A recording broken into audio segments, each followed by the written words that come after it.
This week on Arts Insight, a winning project, Runway. Thank God my sister Sydney said, in 12 hours you can do this show. The mind worth more than peanuts. He documented an era through a cartoon strip. An artist turns trash into high design. These people that are represented through mannequins are literally surrounded by the things that they consume. And looking for hope and inspiration in the clouds. I could not avoid, seeing, and being influenced by the sky in New Mexico. It's so beautiful. I'm Ernie Manous, and it's time to get Arts in Sight.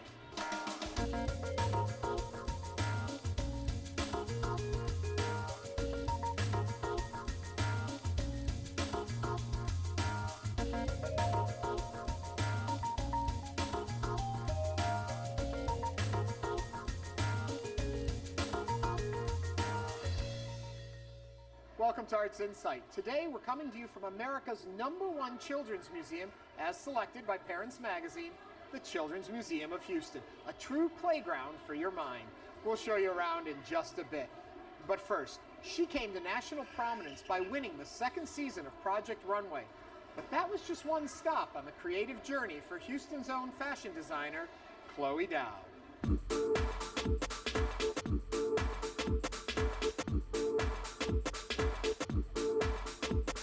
Actually, I watched Dead Poet Society. The movie changed my life. I dropped out to be a fashion designer, and one weekend turned out to be 8 years. So I just went to one weekend to New York to see if I liked it, and I told my mom I'm not coming home. I found an apartment. I enrolled in FIT, and then the rest is history. Hi, I'm Chloe Dowd, fashion designer, entrepreneur, and business owner. What led me to fashion design is really not a question what led me. It's kind of like something I really need to do. I realized as I got older, I just love creating, and fashion designing is just kind of one way that I like to create. I grew up in Laos, born there. I came to the United States when I was 8 years old. I think subconsciously my design is pretty much influenced by the Vietnamese ao dai because it's very minimal, it's very form-fitting, it's very flattering. But I love a design that is flattering to the woman's body. I love minimal designs. I love the sensuality of a woman's figure. I design dresses, cocktail dresses, evening wear, sportswear, pants, jacket. My specialty definitely is dresses. When I start a collection, it's been percolating, kind of sizzling.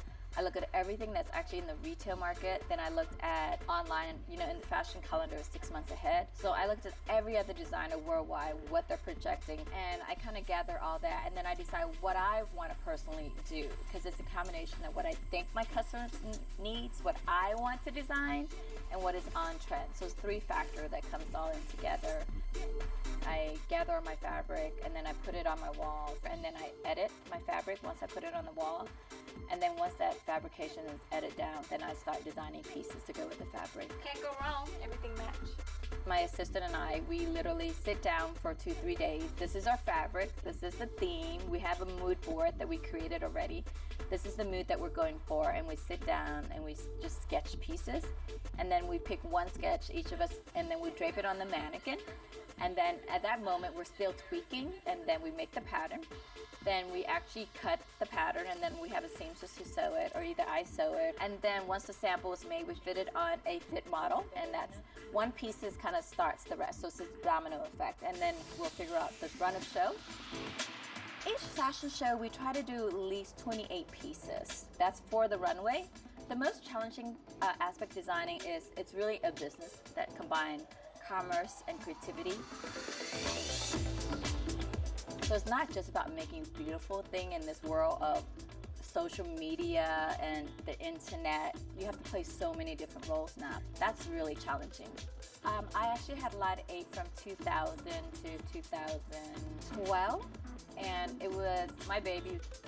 That location was ginormous. There was a lot of wasted space, and before it was the design studio. We also had a Lot 8 salon in there, but everything moved apart and didn't make sense anymore to have that much open space in the back. A very smart woman I had dinner with, Jenica Which, the founder of Laura Mercier, said, Chloe, you're a brand. Accept that you're a brand. People recognize Chloe Dowd more than they recognize Lot 8. If you're gonna shrink your store down because everything's moved, it makes sense to just rebrand it. And so that's why it's Chloe Dowd now. I actually love season 1 of Project Runway. It's one of my all-time favorite shows. And I found out the casting for season 2 was actually in Houston, and I couldn't believe it. I was still debating to do it or not. And thank God my sister Sydney said, Chloe, you make 3 garments in 12 hours. You can do this show. And so I woke up that morning, I made a garment, I put it on, and so that I can showcase that, hey y'all, I can make clothes in 12 hours. I made it in 2 hours this morning. And I guess the rest is history. My favorite part of being a fashion designer, I think it's really helping women to educate themselves to dress better. I want people to take away that it's always a piece that you can pull out in the closet. It's not meant to buy, and it's not a one season dress. It's seasonless. It's super classic, but it's always on trend. I call my design contemporary classic because it's forever classic, but forever on trend. To learn more about Chloe and see more of her work, you can visit chloedow.com. And as with Chloe, letting the mind fly free and play is the best way to foster creativity. And there's no better place for a child's mind to play than at the Children's Museum of Houston. Here to fill us in on all that there is to see and do here is Tammy Kahn, the Executive Director. Hello, Tammy. Hello, Ernie. Glad you're here. It's quite a playground here today, isn't it? It is a playground for your mind every day. So explain a little bit about the importance of play and art, and developing the mind is so important for children. We know that the foundation for future success really starts early in life. And most of us have the natural inquiry, curiosity. We want to explore the boundaries. And that's what we encourage children to do at the Children's Museum. That's really the foundation for later exploration of life and the ability to learn throughout life. And it's wonderful because the kids come here thinking they're just playing, but they're actually learning a lot at the same time. Well, that's the way we learn. And actually, we learn by doing throughout our lives. So the Children's Museum is rich with experiences that change on a weekly basis just to keep that excitement going. Well, I know excitement that's happening right here, right now. Superheroes everywhere. Tell me about your superhero summer. Well, here's the deal. You know, during the summer, we can really get bored, and we figured out that there is a bad guy named Dr. Boredom who's actually contributing to that problem. So at the Children's Museum, we have welcomed in our very own Houston-based superheroes. This year, however, Dr. Boredom is so strong that the superheroes have had to unite forces with the supervillains. And so what they're doing is they're letting each one of us become the hero. So how does someone become a superhero? Well, you come to the Children's Museum first, and you gear up, you power up, and you train. And what we're really trying to do, of course, is to keep the learning love going throughout the summer. So you can do the obvious things like get your superhero cape on and your mask and come up with your emblem, and then just come explore our 14 great Children's Museum exhibits and learn and explore and find out about yourself, because all of us are good at a lot of things, and that's what the Children's Museum is really about during the summer, is unlocking that potential. Okay, during the summer, what's coming up? What do we still have to look forward to? Oh, we've got Spider-Man Day. We have Minecraft. And then how could we be talking to you and not bring up Peg plus Cat, who's coming? And then the great thing is we're celebrating the 35th anniversary of the Children's Museum this September. And we have got surprises galore, packed, waiting for everybody to come. Now, Parent Magazine called you guys the #1 children's museum in the country. That's what correct. makes you stand above everybody else, do you think? It's our people, and I know that's really corny, and Houstonians like to say that, but first of all, the people of Houston invested in this place so that it's accessible to everyone. 44% of the folks who come in the door receive free admission. We make sure that there is no child or family ever turned away. But the real benefit to us is people who come here invest in their children's lives. Our staff are there to help them and model behavior for them to encourage children. And that's, I think, what makes us better. It's not a place you just walk into that's empty. Every day we've got something special and new going on, and that is all because people care so much about kids in Houston that that's possible. Okay, one more question I have to ask. When you go home at the end of the day, does the sound of children still ring in your ears? Well, you know, it's really interesting. When I go home at the end of the day, if I go out to a restaurant, I hear crying children. At the Children's Museum, no matter what time of day it is, you do not hear crying children. You hear happy kids, totally engaged, and usually the parents are laughing along with them. So this is good stuff. This is what you do want to go home with, not bored kids where Dr. Boredom has ruined their experience out there. And so to keep boredom at bay, they can, of course, find out more online. How do they find out about you? Absolutely. All of our updates, every week's new activities are on our website, cmhhouston.org, or just Google Children's Museum of Houston. Thank you so much. Thank What a you pleasure. so much. What a pleasure. Now, one comic loved by children of all ages is The Peanuts. So we're headed down to Hollywood, Florida, where the genius behind this comic strip gets a proper tribute.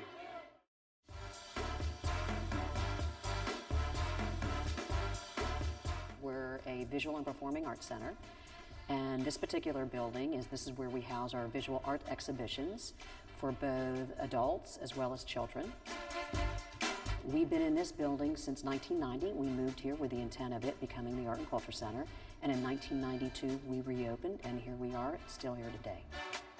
Our curator, who's so motivated and is such initiative, will have 15 to 16 different art exhibitions a year, so there's always something new for that person to come here and see.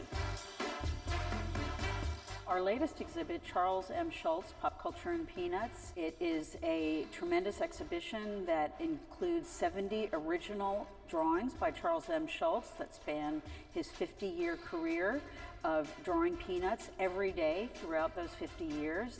And combined with that is a selection of pop culture memorabilia and Peanuts memorabilia spanning also those 50 years. And so we have lots of fun things that Schulz referred to in his strips over the years that are kind of pop culture elements, such as trampoline or skateboarding and surfing and so forth. It was a wonderful surprise to see that this exhibition is so much more than comic strips. It has all this wonderful memorabilia that makes you realize the importance of Charles Schulz's work. He documented an era through a cartoon strip. We also have summer camps. We offer programming from ages 6, so there is no age limit, but we bring in a lot of field trips here to the galleries during the summer, as well as we then conduct our own summer arts programming ourselves. We made insects out of paper mache. It was really fun. Yeah, it was really fun. I love drawing.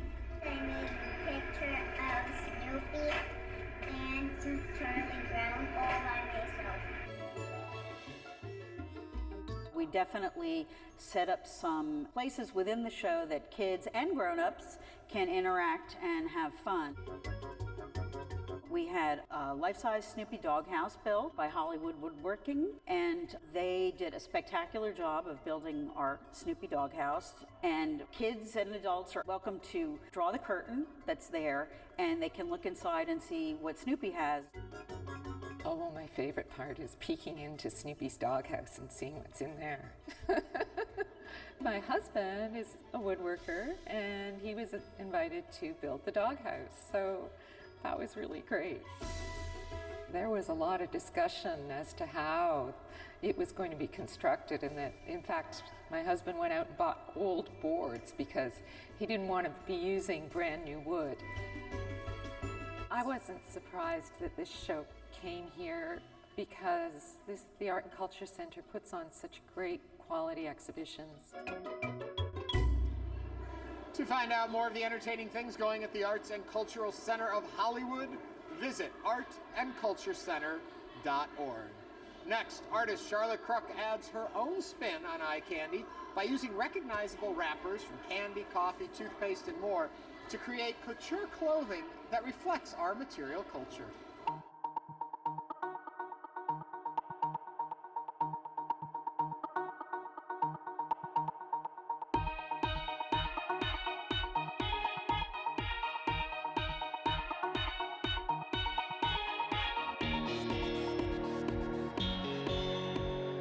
This project and my own artwork it's very personal, and a lot of it is looking at myself as a consumer and looking at my own sins and forcing myself to save every package that I consume in knowing that, hey, I'm gonna share that with the world. My name is Charlotte Kruk, and I am an artist and high school sculpture arts teacher. We were on a family vacation trip, and I had eaten now and laters, and there was no garbage can in sight. And what do?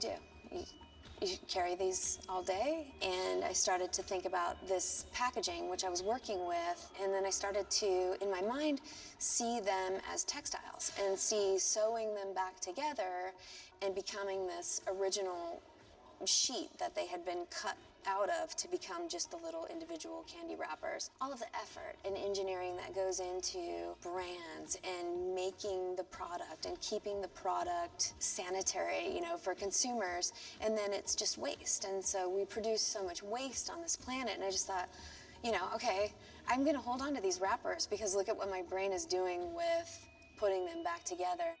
And I sewed my first wearable sculpture at that point. It's been a tough learning curve to get to making these wearable sculptures. The title of this exhibition at the Racine Art Museum is Consumer Couture, The Politics of Having. It's a way for us as consumers to look at how we consume. So the politics of having is about needing and wanting and having, and at what point we make choices as consumers. Originally, all of my materials, I was the sole collector. So every candy wrapper, every candy bar, every candy that I consumed, I saved. And, you know, likewise with all of the toothpaste tubes, that's me. That's brushing my teeth. And so the collections take a long time to evolve, and it takes a long time to collect enough materials to actually make something wearable. For Racine Art Museum, we're very focused on the handcrafted and our windows on Fifth Gallery. The artist is given the opportunity to install work for a year. They have a lot of challenges. It's 90 feet long and 3 feet wide. They have to hang things. They can't put things on the window. So it's a really nice way to see artists sort of expand their thought process about their own work. What I've done is tried to fill each of those windows with a little vignette or a little story. Part of my concept is this idea of consumption and how everything starts out very sort of organized, and it's all, you know, almost no big deal that I went and had a cup of coffee, but then when it starts to be the consumption and the overconsumption and it starts to fall into chaos. One of the windows is called baggage. I've taken old Samsonite luggage and I've reinvented it or repurposed it, covering it with Dum Dum candy packaging, and then made these fantastically oversized luggage tags, which are the 7 deadly sins. And they're living in the window with Mr. Goodbar. He is experiencing life with the flavors of the month. And the flavors of the month are the 12 Barbies that are clothed in dresses that are made out of Dum Dum packaging. So the concept of luggage as baggage was the bigger idea that was happening there. The middle window is a wearable sculpture that I made quite a few years ago, and it's made out of 31 flavors, Baskin-Robbins, ice cream taster spoons, and I've drilled holes in them like a button and then stitched each of them onto this dress, and the dress itself is actually made out of recycled piano bags. And then within that scene is 365 silver-plated spoons that have been drilled and hung on monofilament to look like this giant kind of like sunburst moving out away from her body. And so this idea of our plastic culture versus this kind of like old world money culture in our modern society, we can sort of pretend to be whoever we are. The Chewy Fruit Twins are 2 wearable sculptures that look very similar. One is made from Starburst packaging, and the other is made from Now and Later packaging. And they're intended to look like twins. And if you're a candy consumer, you know that both of those candies are fairly similar. There's a little girl mannequin that looks up at the 2 wearable sculptures, and to her, in this scenario, they look like piñatas. Behind her, there's sort of like party banners, but they're cut with Old English lettering, 14 virtues. And the concept of the child being fed these words of wisdom. And so will Tallulah, who's wearing, you know, a Hello Kitty coloring book dress with a giant crayon bow. Will she, in fact, take a virtuous path? Will she break the piñata and find treasure, or will she break the piñata and find chaos? We dress in a way that sort of reflects who we are, and these figures, so to speak, these people that are represented through mannequins are literally surrounded by the things that they consume. And I think that that is really important in a very capitalist culture. This would appeal to people because it's a way for her to sort of address larger, almost more global issues, but on a scale that's actually literally a human scale through the garments. There's a humor in it and a kind of extravagance in a certain way, but also I think it's a nice vehicle for her to address bigger issues. To some degree, it's fun to see other people's response to the work in hopes that people kind of take witness to, hey, that is trash that she's working with, and look at how she's changed it and hopefully made me think about it in a different way and think about how I am consuming on this planet. To learn more, visit KrukTart.com. And finally tonight, we turn our head toward the skies. And photographer A.J. Meeks' latest book that captures clouds on film and then pairs them with the poetry of children. Charlie Brown and Linus were lying on their back looking up at the sky, looking at the clouds, and Linus says, I think I see Beethoven writing his Fifth Symphony, and Charlie Brown says, all I see is a horsey. The sky is an ever-changing abstraction in A.J. Meeks' latest book, where photographs of clouds are paired with the observations of children.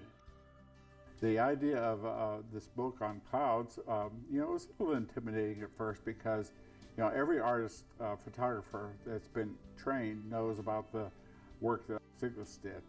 Any other artist that photographs a similar subject matter is, has a certain trepidation of fear associated with photographing the sky.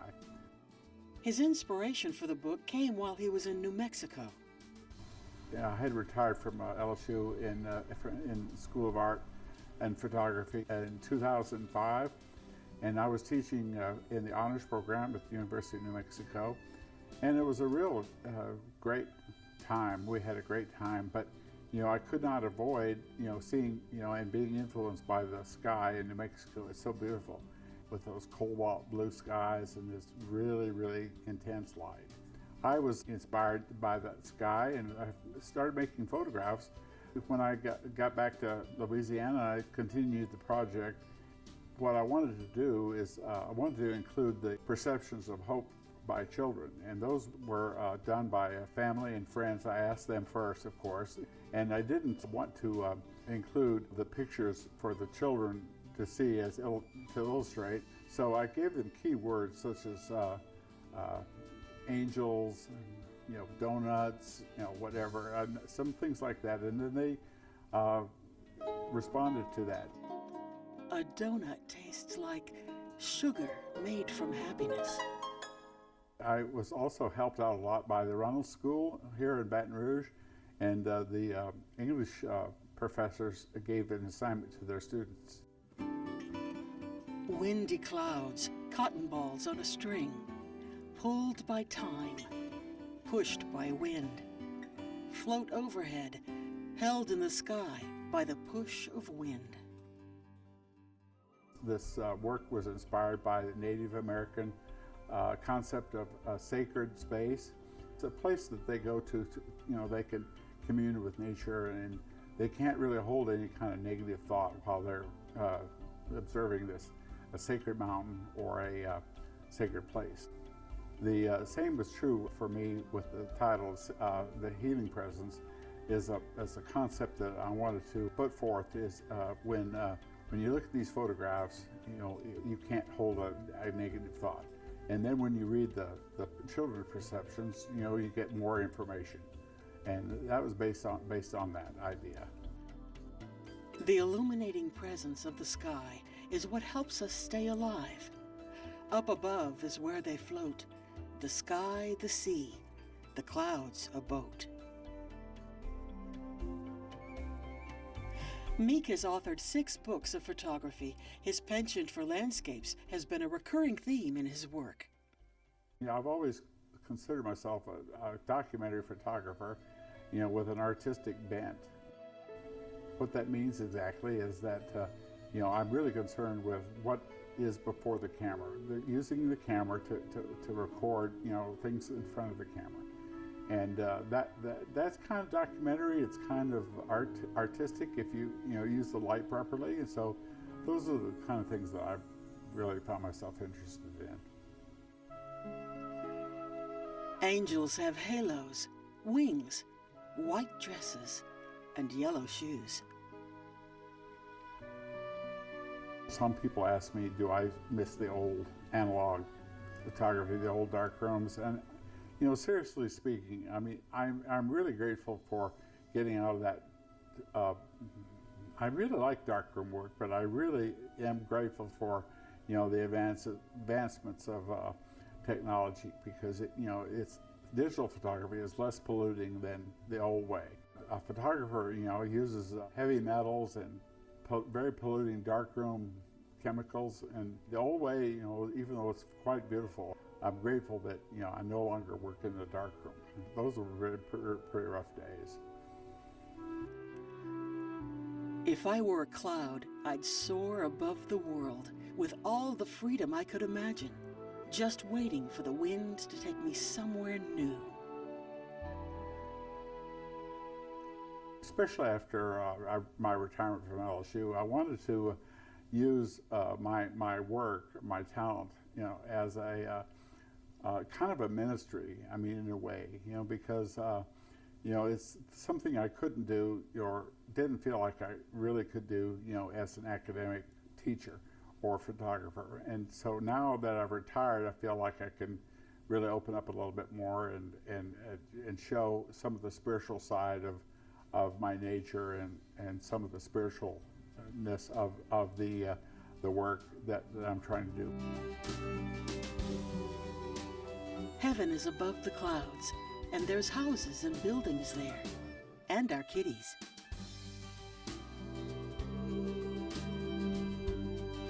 To see more of AJ's visions, visit ajmeek.com. And that does it for us on this episode of Arts Insight. We'll be back next week to introduce you to more of the art and artists that enrich our lives both in Houston and across the country. For all of us here at Houston Public Media, I'm Ernie Manous. Thanks for watching and have a great week.